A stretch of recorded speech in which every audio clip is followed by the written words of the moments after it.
that you did not know about LeVar Burton. And as we had just recently done things that you didn't know about Breakfast Club, and I was like, I really should have had 80s music.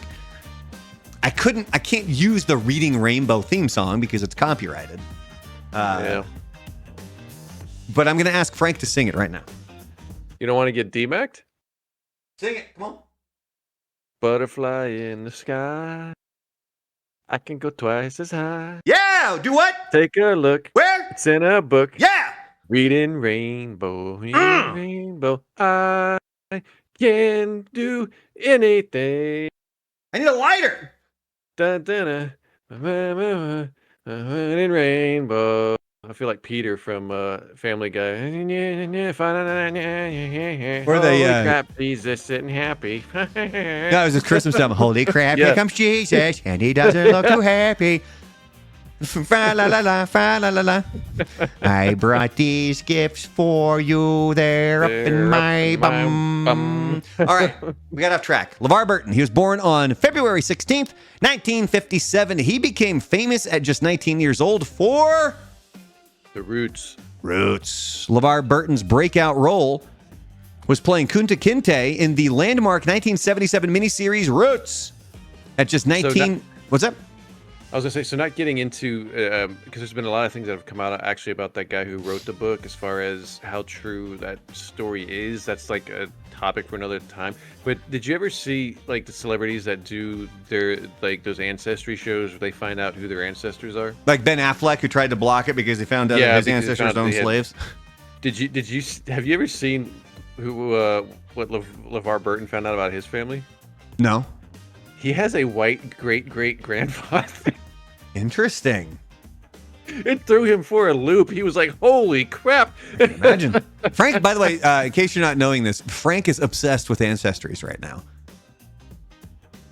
We all came from somewhere, Brandon. We all came from somewhere. At just 19 years old, Burton delivered a powerful performance that made him a household name almost overnight. Roots was a massive cultural phenomenon, drawing over 130 million viewers, and remains one of the most watched television events in U.S. history.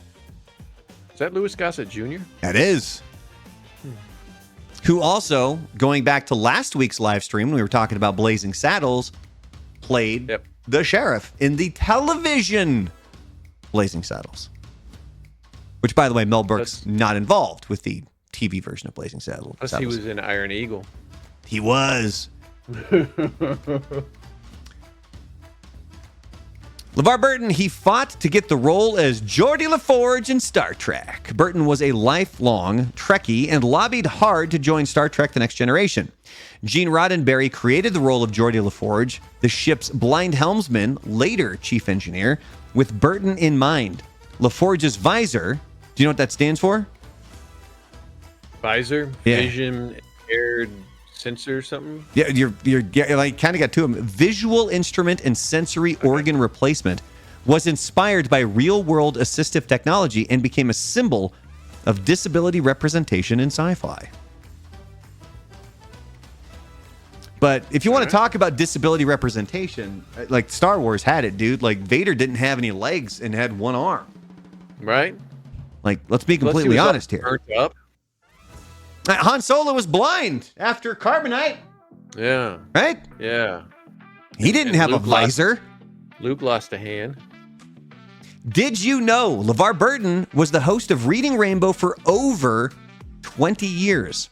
From 1983 to 2006, Burton hosted Reading Rainbow, a PBS children's show that encouraged reading and literacy. His catchphrase, "But you don't have to take my word for it," became iconic. The show won 26 Emmys and a Peabody Award, making it one of the most influential educational programs of all time. I had a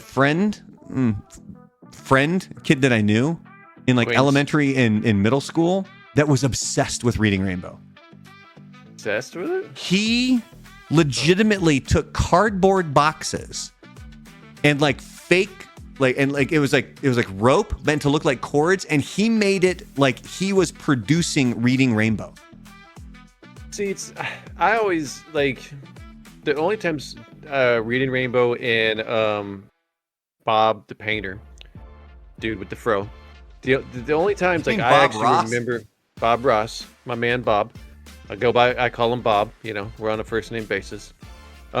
It's just it wasn't like I ever looked for them. They were just like we were in class and you had to watch it. Like I remember our art class would put Bob Ross on days we didn't have anything to do, and we're gonna make some happy little flowers and some happy bushes, you know. Did you paint along with him, or did you just watch it? No, they just have us watch. I actually want to try and do that because I know it'll come out like crap. I did. I just know it'll come out like crap. Quick side story here. Years ago, this was before like the joy of painting with Bob Ross really became accessible online. Mm-hmm. So I tracked down. I eventually got a hand on some episodes, and I was like, I'm just gonna get super stoned and try and paint. And I did, and it turned out not bad. Like I'm not gonna lie, if you're on my social media, you can probably find that picture somewhere. It's like a snowy sort of backdrop with some trees and stuff, and I was stoned out of my mind. At a lot of the larger conventions, like the comic books, and I think some of these like Twitch conventions or whatever, they actually have a setup where they'll do with the Bob Ross do-it-yourself paint, where you can go and there will be somebody there teaching in the Bob Ross manner, and you basically sit there and try to learn how to paint while all these people are walking around you left and right, and you have about 20 or 30 people trying to do it. So I mean, it's become just an interesting phenomenon. Oh, if you want the full story on that, go watch the Bob Ross documentary on Netflix. And it'll make you not want to do that, because you're like, oh my God, the people who are running this stuff now are evil. Well, yeah. His whole, you know, where he started and how he ended up is an interesting story anyways. But yeah, go check out that Netflix one. But back to LeVar Burton here. LeVar. So he helped save Reading Rainbow with a record-breaking Kickstarter. In 2014, Burton launched a Kickstarter campaign to revive Reading Rainbow as a digital app and classroom resource. The campaign raised $1 million in less than 12 hours, eventually earning over $6.4 million. One of the most successful Kickstarters ever. The new Reading Rainbow digital platform provided free educational content for thousands of classrooms. And finally, he was once a Jeopardy fan favorite for host. Yep, remember that. After the passing of Alex Trebek, fans rallied for LeVar Burton to be the new Jeopardy host. Burton guest hosted the show in 2021, but the role ultimately would go to Ken Jennings and Mayim Bialik. Oh, I believe it's just Ken Jennings now. I think so. I don't think Mayim Bialik's doing it anymore. But despite not landing the job, Burton remained grateful and acknowledged how much fan support meant to him.